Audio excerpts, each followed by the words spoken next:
Whole sports all place.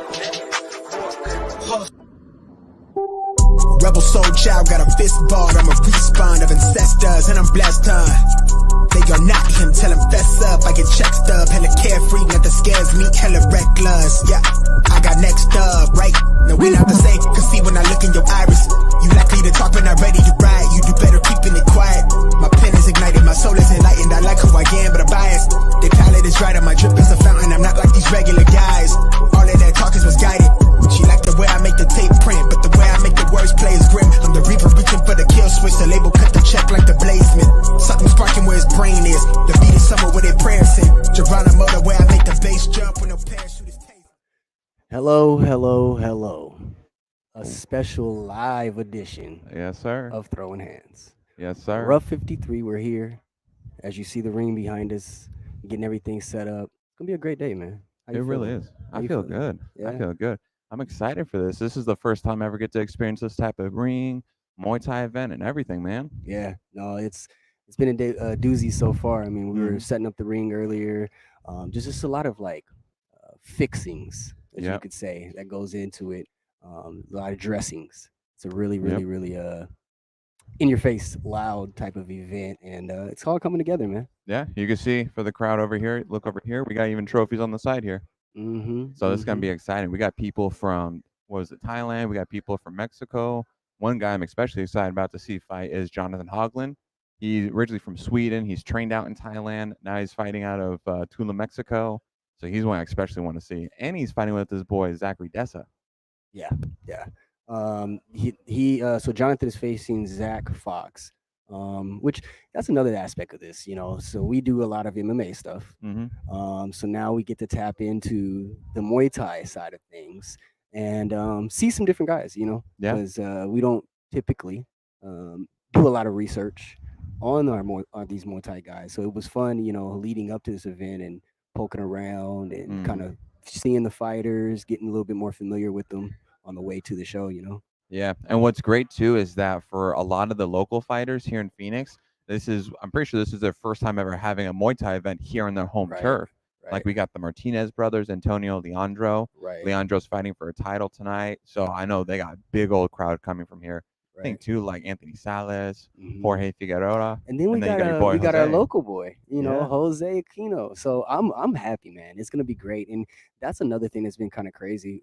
Peoria, that's kind of where I grew up. So to have 4 events now, back to back to back, that had Peoria ties in it.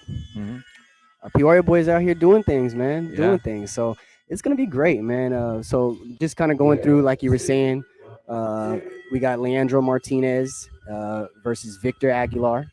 That's gonna be a good one. Yep, and that's going to be the starting fight too.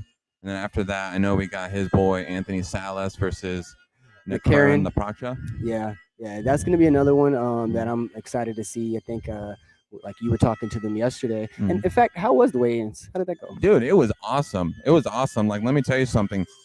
Keep in mind, this is our first Muay Thai event ever doing, and like you said, we don't like to do a lot of research because we like to just kind of get to know them firsthand instead of making that prejudgment off of those prior research.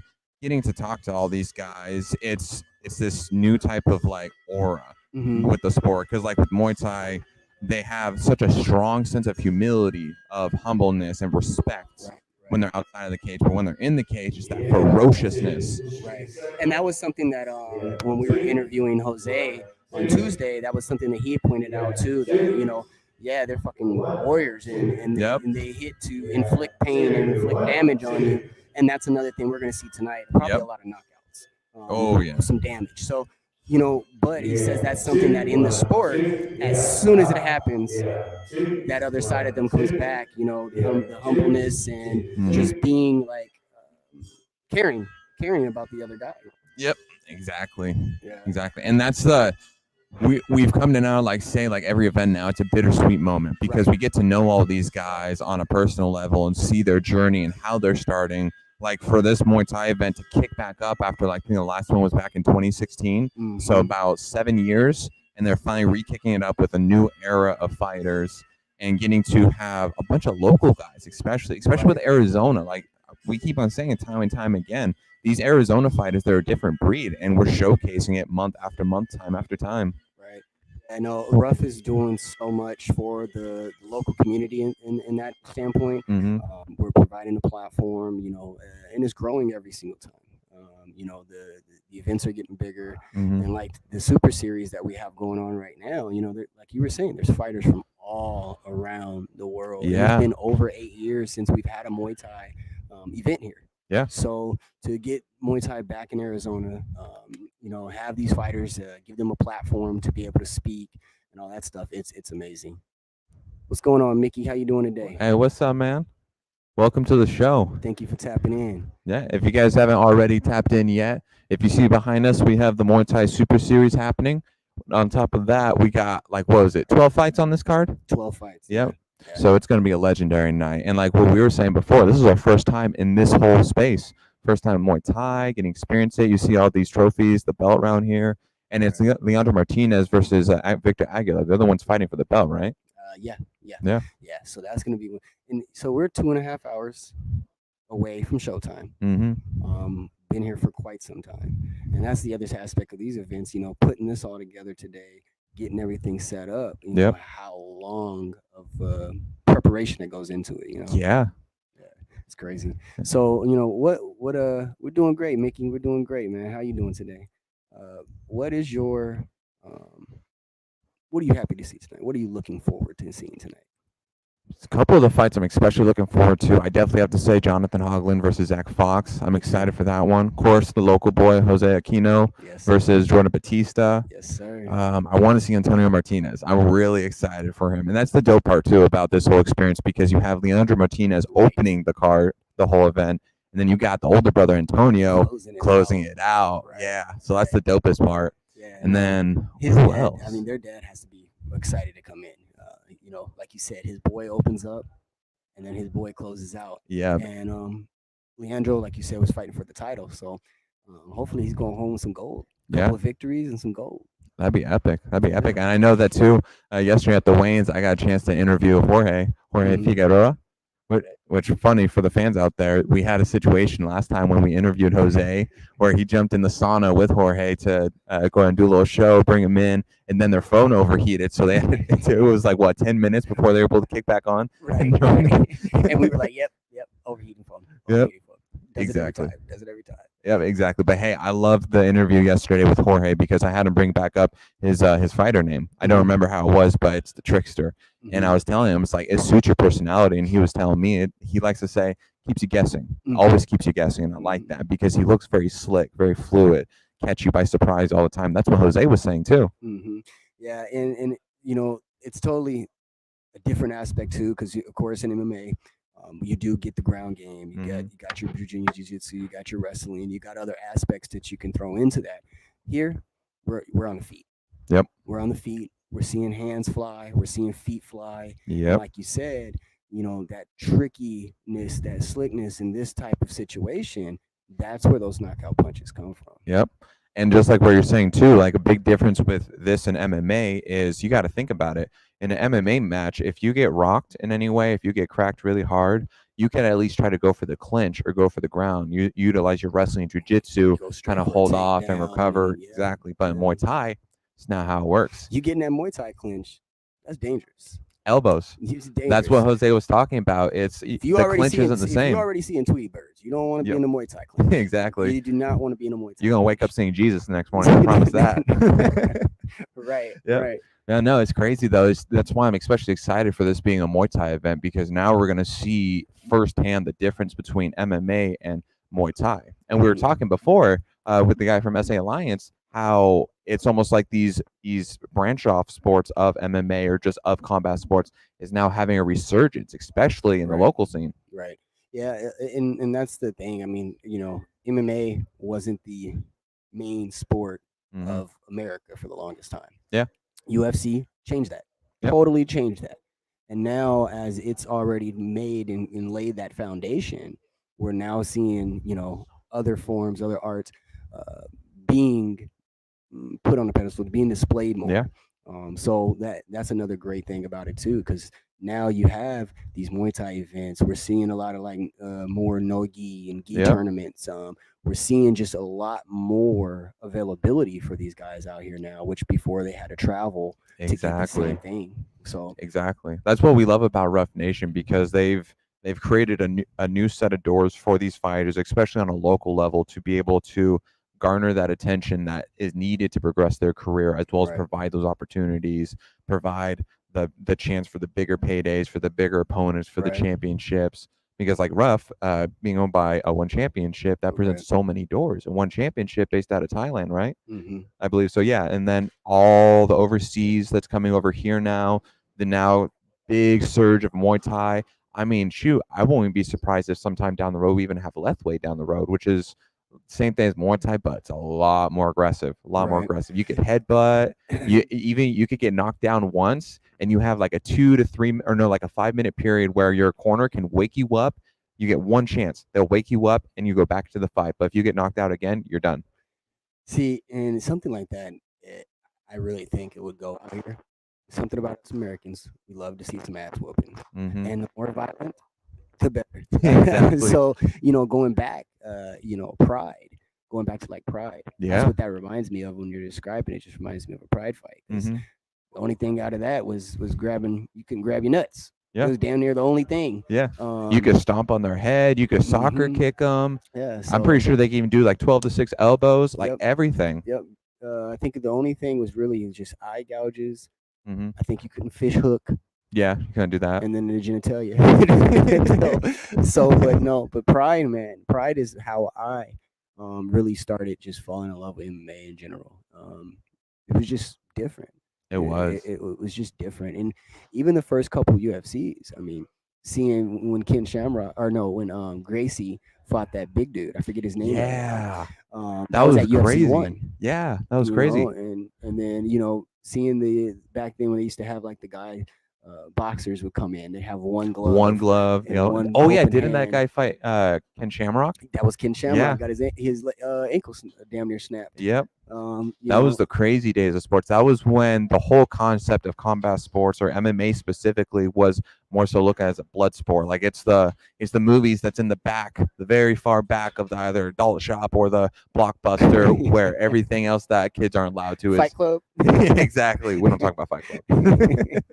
Yeah. But now it's like front stage, and then it's has such this massive growth in the upcoming generations and kids now, Right. social media. Right. And honestly, I'm quite happy about that, because I think it's phenomenal for these kids to dream, to aspire to be something bigger than themselves. Right. Also, not only that, but the takeaway of combat sports, of training Muay Thai, what it teaches you The in regards to discipline. humility, discipline, respect, Mhm. trust, loyalty, the And let's be camaraderie. perfectly honest, this younger generation is lacking in quite a few of those areas you just named off. So it's definitely something that is needed in the communities right Yep. now, and especially that discipline factor.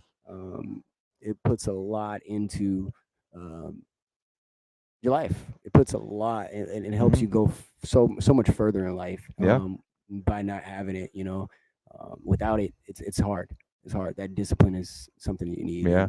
And, like you said, depending on where you're going in this, karate, all these things, they implement that portion in the beginning from Exactly. day one. Without discipline, you don't go anywhere. Exactly. And like the interview that we did with Marcus McGee, Mhm. because he fought with Ruff back, it was like 47, I think. Pints and Punches, guys. If you Yep. haven't seen it yet, Pints and Pints and Punches. Punches is a great one. Yeah, but when we were talking with him, he was talking about just the principle of MMA, that he doesn't care if if everything falls off and he never has a successful career in fighting, but just the takeaway from training Mhm. alone, what the type of merits and values that it gives you in life, Mhm. the discipline, the respect. Because when you're training in the gym, you're sparring your friend, or you're grappling, you're wrestling, you're doing Right. jujitsu, whatever. You have to trust each other, Right. have that trust and that respect, to not take it too far, to trust that you're going to take care of each other at the same time. Right. And it creates that brotherhood that, truthfully, I don't really see anywhere else in any other sport. Combat sports has a special It's kind like of that camaraderie. trust fall. It's like that Yep. trust fall. But and you're right. And you're right, because as much as we've talking about we've talked about in the past about how it's just a singles man Mm-hmm. type of sport. Um, but there's just so much dependence on your team. Yeah. Like you said, you're trusting the other guy to go in there and train as hard as fucking possible, but not hurt Yeah. yourself or themselves. Mhm. Because there's always a fucking goal at the end of it. Yeah. At the end of the day, you're working towards something. You know what I mean? So, and you need that. You need Mhm. someone to go in there and whoop your ass, but do it in a way that we're both learning. Yep. We're both protected. We're both going to be able to walk out of this gym today Mhm. and get into our ring or octagon or Mhm. whatever it is that's already scheduled ahead. Yeah. Exactly. So that's a big point of it. It's a different sport. It really is. And it's like that's why I have such a tremendous love for this sport, because what got me hooked originally was like the good old days of UFC Undisputed 2009 with Brock Lesnar on the cover. Those good old days, that's what like sparked everything. Then you had the era with Kimbo Slice, you had Lyoto Machida, you had Rich Franklin, the prime Anderson Silva, all these greats that's Listen, now built a foundation. one of my favorite fights of all time was Forrest Griffin and Stephen Bonner. Yep. That right there is the epitome of heart and dedication. Yep. Exactly. It was like, what the fuck? When I got done Mhm. watching that, I was like, what the fuck? Right? What the Dude, that was fuck? such a war. And that's why I was so happy too with that decision for it to draw. And the precedent that it set for just everything now is just absolutely insane. Right. Because it's, for me in particular, I feel like combat sports, especially like MMA, boxing, and Muay Thai, it has such a strong feeling that it's almost bigger than yourself. Right. Like right. one of my favorite stories ever is the Cinderella Man, which was about a boxer during the Great Mhm. Depression. You know, he was fighting just so that way he could keep his kids, keep them fed and healthy and well, because they get sick, they could die, no medicine, no food, nothing, barely paycheck to paycheck. And he's fighting these people that could kill him easily, even when he has a broken hand. But Mhm. as he progressed further and further, the community that grew around him and then grew to not necessarily rely on him, but look up to him, aspire, it created that fire inside of him that he understood it's a part of this bigger picture. Right. We're a part of something greater. And that's what I really love about this upcoming generation, because they understand that. Well, They understand that they're the next step to bring that big dreams and those right. aspirations. It takes going to that note. It takes time for people sometimes to identify what their identity is. Mm-hmm. And you're right. Once that fire is lit, now you can turn and adjust that flame. Yep. Higher, lower. Put it on simmer. Yep. But it takes that time, and it takes something like that. Like that's a great depiction of it. Talking about Cinderella Man, because it took the multiple fights. It took the ups and downs. It took all of that for him to say, you know what, this is where I'm supposed to be. Yep. And once that fire was lit, it took off from there. Yep. Exactly. That's why, like, every fighter that we come across, I talk to him about it. The thing that I love the most about reading and things I do is that the things I get to learn about how people work. Right. One key aspect that I always bring up is achievement motivation. It is something that's about humans, that we all have higher levels where some people have that fire to be something bigger and greater themselves, to challenge the world, to challenge what says what they can't do and the impossible. Then there's some that are willing to take no risk and take little reward. Right. That's what's so precedent with these fighters as well, because they understand how great of a risk it is, but the glory and the rewards that come from it feels worth it. Right. Yeah, man, we're getting closer. Yep. We'll run through real quick again the fights that we have today on the card. Mhm. Starting off with Leandro Martinez versus Victor Aguilar. Mhm. Then we got Anthony Salas versus Necrarin. The Pracha. Yeah, I Yeah. apologize ahead of time. Mhm. This is our first event, Muay Thai event. We're still trying to learn names, but that's Hey, what I love, I though. don't care Muay Thai event or not. I'm always gonna be trying to learn some names. Yeah. My pronunciation on things don't always come out the same. So, Cameron Hickman versus Tim Howrihan. Our hand, yeah. The next one is We got Danny Thamavong versus Juan Delgado. Then we also have, I believe this one is still through, the Everett Carlson versus Terry Steele. Mm-hmm. Yep, that's gonna be an exciting one.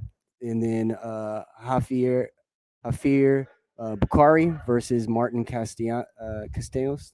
Yeah, that one I'm actually really excited about because Hafer, he's fighting at AZ Combat Sports, and that's the gym that I've always loved and that I like training at whenever I could get a chance. And then after that, on top of it, we got Kevin Cummings versus Aaron Fawcett. That's gonna be a good one. That's gonna be a really good one. Mm-hmm. Yeah. This one, I shout out to our boy Michael Kennedy that fought at RUF 52. We thought he was jumping in on this one, but then Michael Kennedy versus Kyle Neal. Is that fight still going on? I think so. I'm not sure though. I know that we had 1-5 fallout. And then Jorge Figueroa versus Dustin Gazak.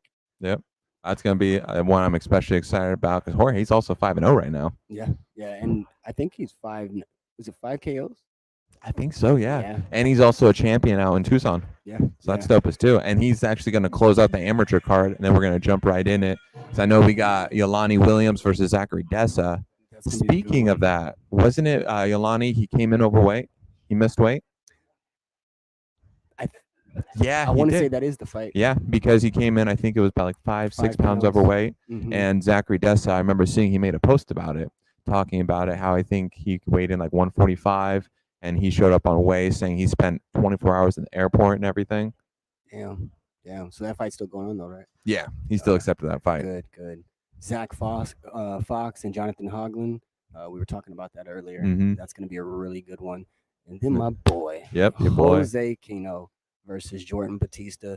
I'm really excited about that one, not just because he is my boy, but it is his pro debut. He's been at this for years, man. Very talented individual. Happy to be able to see him here. And as you hear us, doing our tests. That's our boy, David. He is the announcer. This guy is a badass. We're going to be expecting him on Throwing Hands sometime next month, so stay tuned for that. The Atlas Celebrity Theater, so definitely stay tuned for that. And then Antonio Martinez versus Andrew Rivera to close it out. Oh, then we got our boy Ricky over here. You want to come on in? How's it going, Ricky? What's going on, man? Good, man. How you doing? So this is Ricky. He's part of the MMA Stalker crew.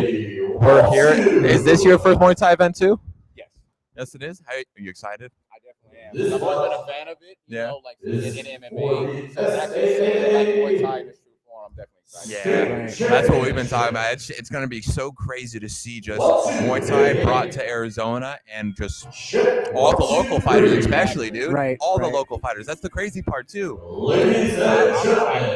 Yeah. Do you guys know the rules? Like, is it more violent than MMA bout, or? Yeah, it's a little bit different because obviously you're on your feet, so there's gonna be a lot of elbows. You're gonna see a lot of that shit, knees, things like that. So it's more violent.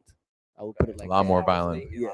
Yeah. Because I was told that the amateurs are 3 rounds, 2 minutes. 3 rounds, 2 minutes. Okay. Pros are 3 rounds, 3 minutes. Oh, okay. See, and that's the interesting part is how the round setups work with Muay Thai because it's just a little bit tad different. Right. Yeah.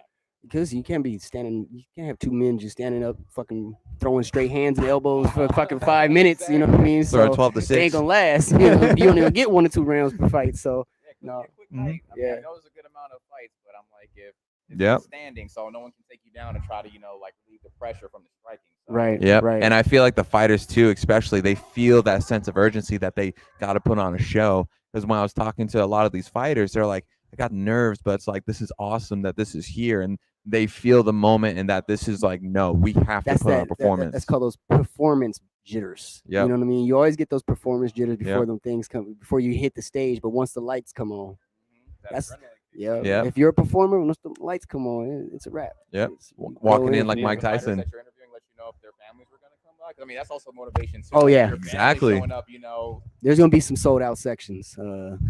Actually, I think this section over here is going to be one of our Peoria sections. It's going to be hot, and yeah, that's going to be dope. So. Now, this caught me by surprise too. All the trophies here, the bell, that's so dope. Yep. Yeah, Leandro Martinez versus Victor Aguilar. Yep. Yeah. So question. So they did announce a few of the Hall of Famers for this year's class of the UFC.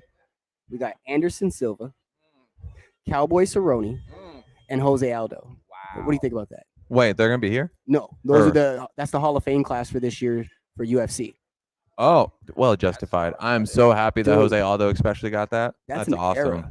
That is those three. That's a whole era shit right there. That is. Man.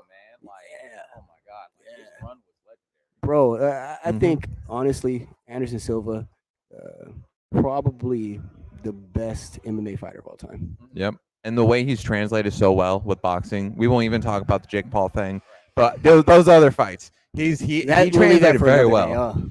We weren't even gonna get into that. But yeah, no, you're totally right, man. I mean, he's always had hands. He never, and that was another thing in the UFC. He really never got to display his fucking hands. Yeah. And that led to him to the end of his career. If you really want to be real about it, him not being able to display that actually led to him ending his career the way he did. Because towards the end, he was bored. He wanted to show other shit. Yeah. You know what I mean? And he still got the head movement. He's still so fluid, so easy, so clean with it. It's like riding a bike. Yeah. You know what I mean? I always would look back and wonder if he took the Weidman fight, the first one, seriously. Like, how his career would have went, because he messed around, got clipped. He would have retired with the belts. Yeah, I think so. I believe so. With the belts. That fight made him lose his mojo, because then the second time around he broke his leg, so it was just like he went down. Yeah. That I honestly believe those three fights. There was 2 fights leading up to the fight, Weidman fight, and then the leg break. Those 4 fights. I think it was Belfort. I think Belfort was right before that. I think so. I think it was Belfort with the front kick, the front kick knockout, and that kick too put him into a. It did. That was so unexpected. Dude, so bro. Dog, like he just. Yeah. We also remember he had the one fight. Remember where he was playing around the whole fight and Dana White didn't even put the belt on him. He let. Oh, I remember that. That was when he fought Damian Maya. Yeah. Yeah. And that before. That was right before the timeline. Yeah, but you're right. There was like 2 or 3 fights where you could just see the decline in his motivation for the octagon, because he was bored as fuck. You know what I mean? And I saw that a lot. To me, I seen a lot of his similarities of the same situation in John Jones. Definitely. Yep. He was bored as fuck. Yeah. He was whooping their ass. Like, first of all, if you're gonna go on the stage and say, "Yeah, I was up doing blow all night and drinking the day before I came in to whoop your ass," like that's telling you right there, like, dude, the dude is bored. Yeah. That was not a good fight. No. Like, I watched that when I was actually in Vegas when he fought Santos, and he was like fighting very timid. Because he wasn't in it. Yeah. He wasn't mentally in it. And that's another thing too. Like when we were talking about leading up to his return to the octagon, there's no way. I don't give a fuck who they put in there. They had a death sentence. It was over. When John Jones decided he was coming back, whoever the first fight was, it was a squash match. I mean, look what he did to Cyril Gane. That's the crazy part. Like, I thought I was too. I thought he was going to just make a point to stand up and trade with Cyril Gane for the full war. He was on a mission. When he said, "I'm returning to the octagon and I'm going to heavyweight," that's what I'm saying. The first fighter that entered the octagon was there's nothing he could have done. Yeah. There's nothing that good could have done. Now, here's the question that really beckons forth, because there's so much social media bullshit going on now between Jones and Francis. Do you think there's going to be any type of scenario where Francis could come back for a one-off? No. The only way Francis, from here on out, the only way Francis and John fight is if they're on like a Jake Paul card.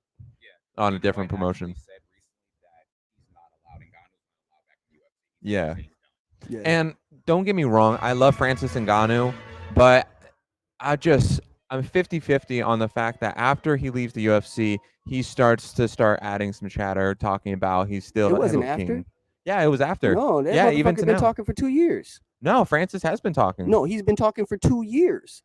Francis has been talking shit to Dana White for 2 years, bro. No, but what I'm talking about is that after he left, and then after Jones beat Cyril Gane, Jones and Francis started beefing on social media after he beat Cyril Gane. But the thing is, for me, is that I understand and I respect the reasons why Francis left, and I actually support that 100% because it was fighting for healthcare coverage and better pay.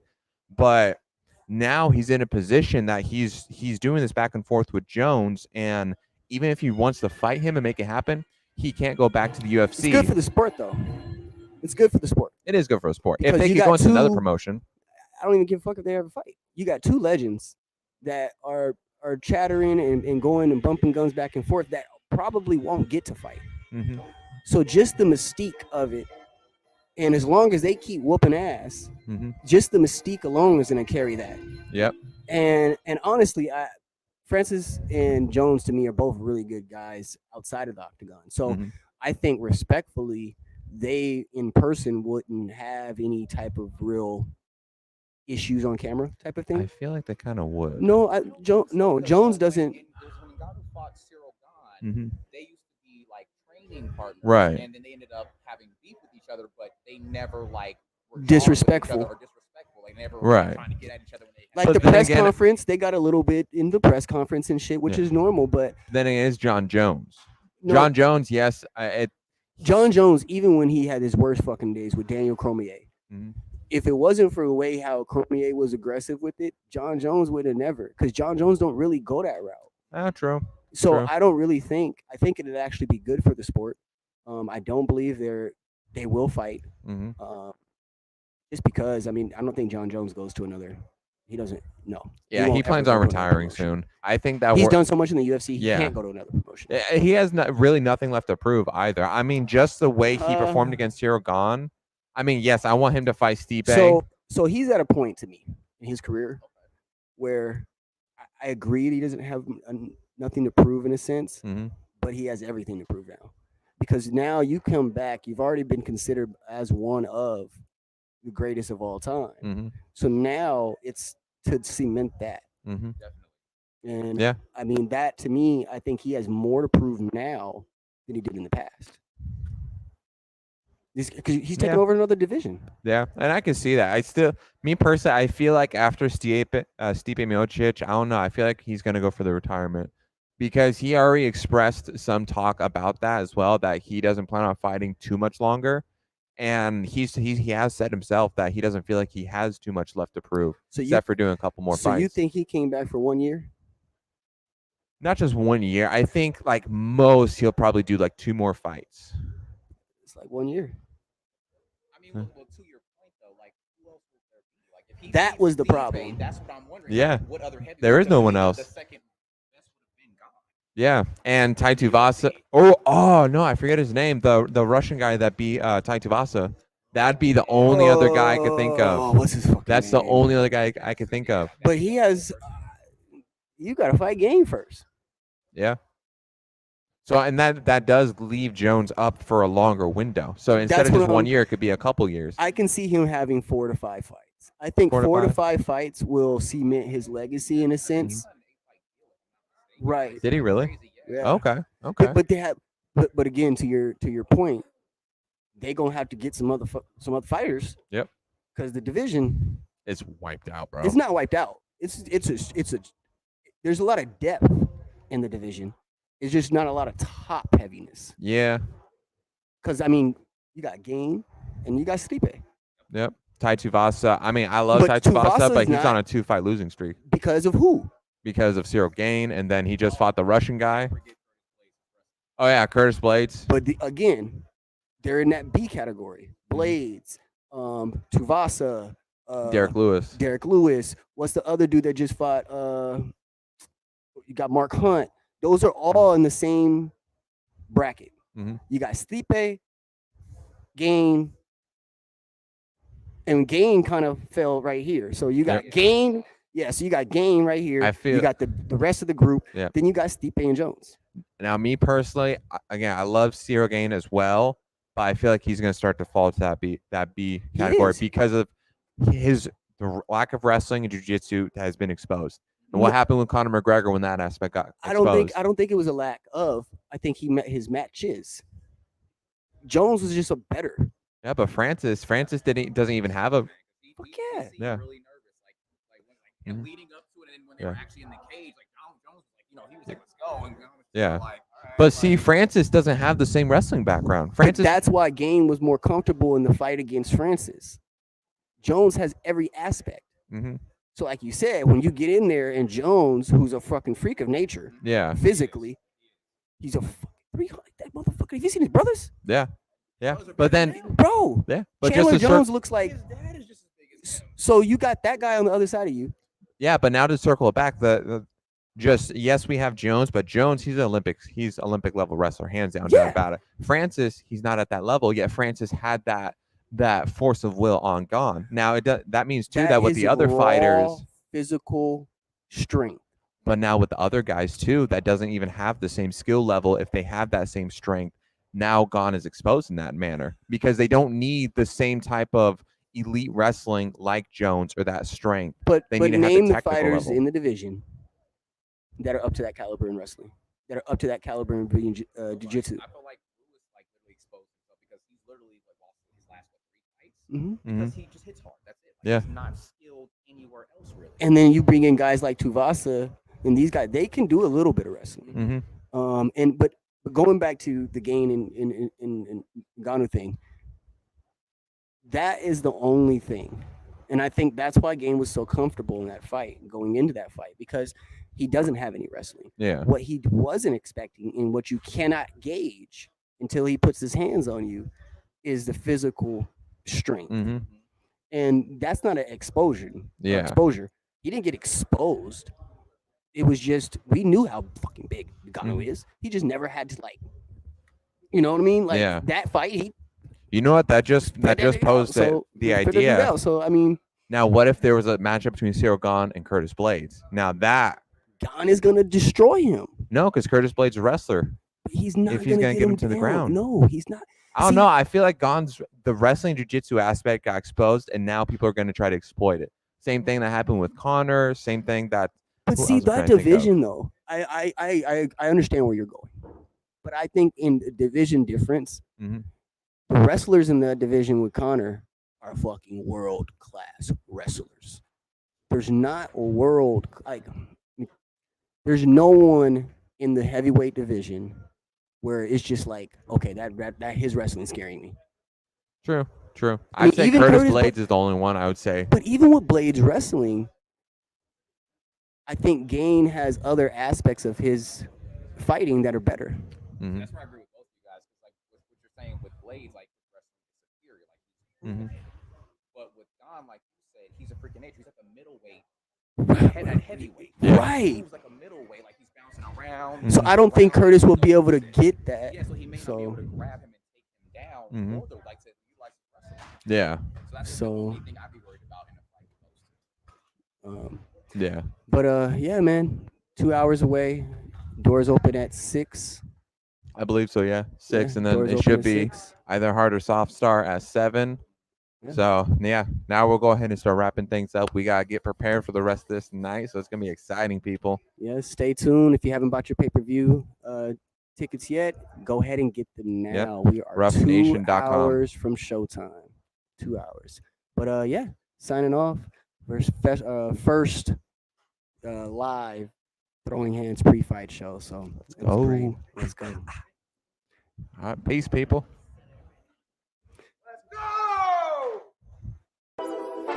Whole sports all plays. Whole sports all plays. Rebel soul child got a fist balled, I'm a respawn of ancestors, and I'm blessed, They are not him, tell him fess up, I get check stub, hella carefree, nothing scares me, hella reckless, yeah, I got next up, right, no we not the same